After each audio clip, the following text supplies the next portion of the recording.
Kersfees is om die draai, maar in Egoli is daar glad nie vrede op aarde nie. Audrey word op 'n vreemde plek wakker, Joe probeer regmaak wat hy verbrou het, en Zanelle kry nuus wat haar wêreld behoorlik ruk. Ek is Jock en jy kyk TV-praatjies. Hier is jou Egoli voorskou vir die episodes wat oorspronklik uitgesaai het van 9 tot 15 Desember 2008 en word heruitgesaai op Sondag 24 Mei 2026. Kom ons kyk wat wag in Egoli. Dinsdag 9 Desember 2008. Kat en Skerp se plan maak dinge net moeiliker by die rehabilitasiesentrum en hulle wen beslis nie enige nuwe ondersteuners nie. Jane wil iemand behoorlik aanspreek. Dinge loop nie soos wat sy beplan het nie wanneer sy haarself verneder. Chris kan nie langer stil bly oor wat hom pla nie, terwyl dit lyk of iets positiefs uiteindelik uit 'n slegte situasie kom. Woensdag 10 Desember 2008. Audrey word wakker in 'n baie vreemde situasie en probeer uitwerk hoe sy daar beland het. Karen keer Jane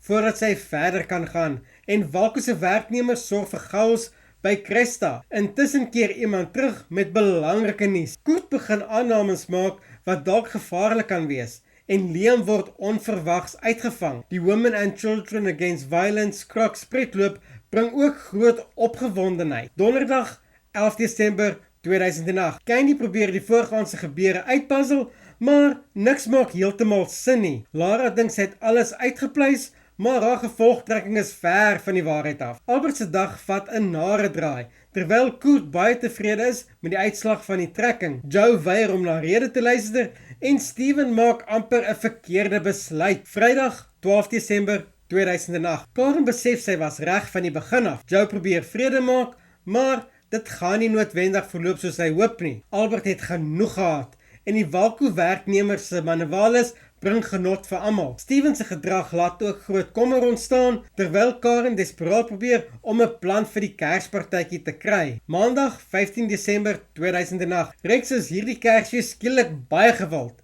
maar Kurt verstaan glad nie wat om hom aangaan nie. Dit lyk of selfs Joe se houding begin versag met die feestyd in die lug. Chris voel skuldig oor sy dogter se situasie, terwyl Zanelle verpletter word deur Nenna se nuus. Gelukkig dink Karen sy het uiteindelik die perfekte oplossing vir die Kersvieringe. Dink jy Joe gaan sy probleme kan regmaak? En wat presies is Nenna se groot nuus? Laat weet my in die comments hieronder. Onthou ook om in te teken vir nog Egoli nostalgie, voorskoue en TV-nuus hier op TV Praatjies. En voordat jy gaan, kyk gerus na my 7de laan voorskou.